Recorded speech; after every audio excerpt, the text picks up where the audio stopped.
Okay, metamorphosis. Reflections of an older woman nearing another birthday. Some changes we invite or initiate and welcome, whilst others sneak up to challenge us, uninvited assassins. If I had to toss a coin, one side change, the other not, I would come down on the side of change. I think I am addicted to it, because it is the thing that lets me know I am alive. Although in the case of growing older, it's more of a love-hate relationship. Now that I have journeyed and earned my way into maturity, I'm in that illustrious, occasionally dubious league of older women, the ones who have passed beyond middle age into pensionable status. It just isn't possible, and yet my passport says it is. Perhaps it's a clerical error, and once upon a time, a tired little registrar in London made a mistake entering my birth date. Although I find most of the time that now is a comfortable in-my-skin place to inhabit, it provokes a fairly frequent reassessment of or adjustment to the pros and cons of age and aging in every aspect. The unmade-up face in the mirror in the morning is not a doppelganger but me, and often it seems tired whether I am or not.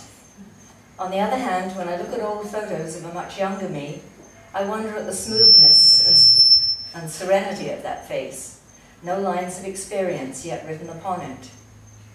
I've been lucky in the looks department, I think. I know this, and am frequently told that I look younger than my real age.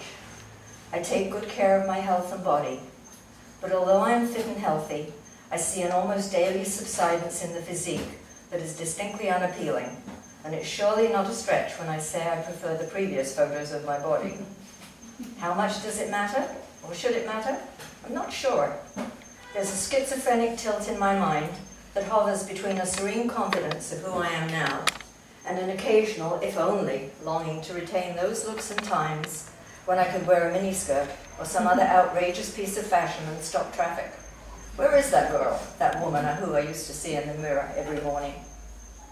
I finally come to the conclusion that I think aging, inevitable as it is sometimes depressing, not just for vanity or ego, but because it seems like a loss of familiar, recognizable, identifying features. The face and the body that I am familiar with, grew up with, and eventually grew into.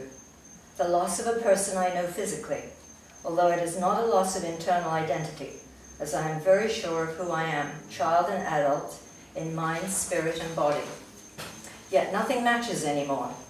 The outside does not match my inside, so when I look in the mirror, I see a disconnect that seems to have occurred between the physical, the intellectual, and the emotional self.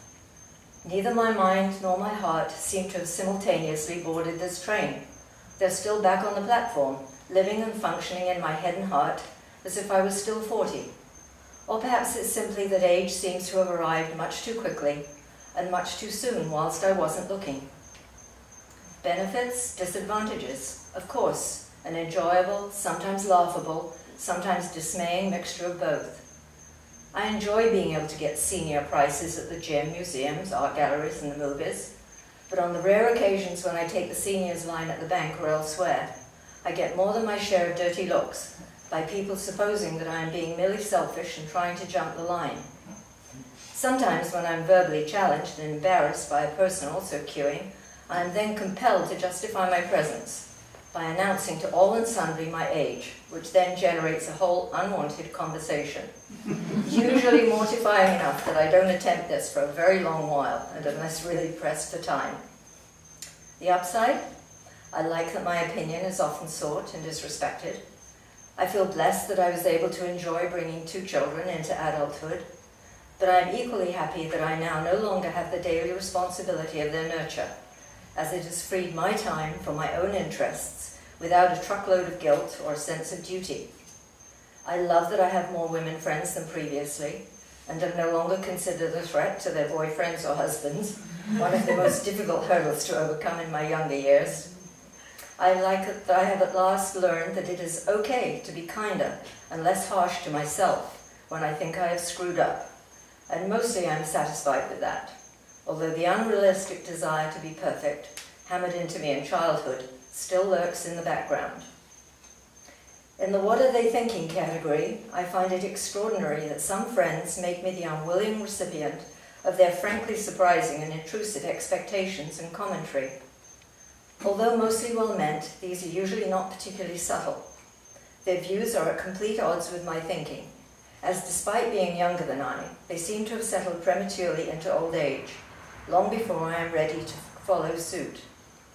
They have no trouble indicating that I need or should expect less in terms of personal relationships or life in general, although those with overly busy or less than happy married lives are envious of my chosen solitary or self-contained status. In particular, they seem to think that I, having made a definite choice to be single, should not now have a change of heart, or any expectation that this current state could change. I have been told more frequently of late, it seems, that older women are supposed to settle for things, accept the current status quo and learn to slow down, settle for no waves or upheavals, and, I assume, be grateful for any small mercies. This I don't understand. My 40-year mind says, why do they think that I should lose interest in living life to the full if I want? I want to shout at them. If there is no movement, no change, how will I know that I'm still living? As for love, don't even look for it, they admonish, much less expect to find it. It's too late. I can practically see the wheels turning in their heads at their perception of my idiocy or inability to make a reality check.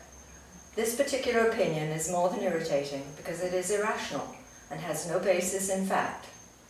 The need and the desire for friendship and love, romantic or otherwise, does not diminish with age, I guarantee it. It remains a fundamental human need, the degree of which depends on the individual.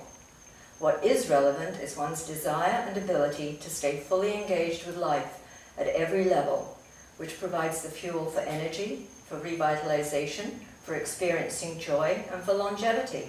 Who doesn't want this?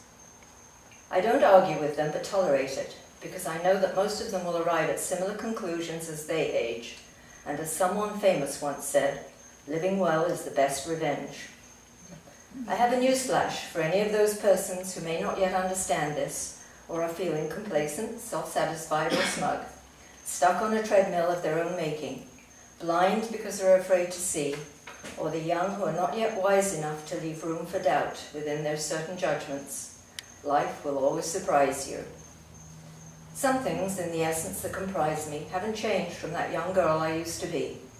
I am still a romantic in the truest sense of the word when I am daydreaming, and I still have a nearly inexhaustible appetite for learning and fresh experiences. I don't look for love specifically, but I hope that if it comes, it does not come pussyfooting in on velvet paws. I want life or love or a big slice of both. Preferably a grand love, a great love, a mighty love to come roaring in wearing great clod-hopping boots. Not for a quick thrill or a burst of excitement, but to be touched by a force of nature which has substance, which is profound and all-encompassing, and lets me know that I still have the capacity to feel deeply in head and heart, and allows me to define my femininity, my spirituality, and my own soul journey. Why would anyone assume that passion is only for the young possessors of untouched hearts and bodies? I want to continue to embrace life and be embraced by it, to hold on to it with a death grip like that of a drowning woman, now that I have learned how precious and rare are the qualities of honesty, constancy, and courage, defining my perception of love and integrity. I think I deserve it. I hope that I have earned it. I believe that the hardships endured and overcome increase one's appreciation of joy, a very precious commodity. I assure you that there is much to be gained in this process. Positive energy, a peaceful mind, and a degree of wisdom is derived from the hard-won ability to choose the way we travel on our own particular journeys, to choose which battles we fight and which we walk away from with a clear head and peaceful heart. Truthfully, I am disappointed by my aging body, by skin that is no longer firm, by lines that portray my experience and betray my age.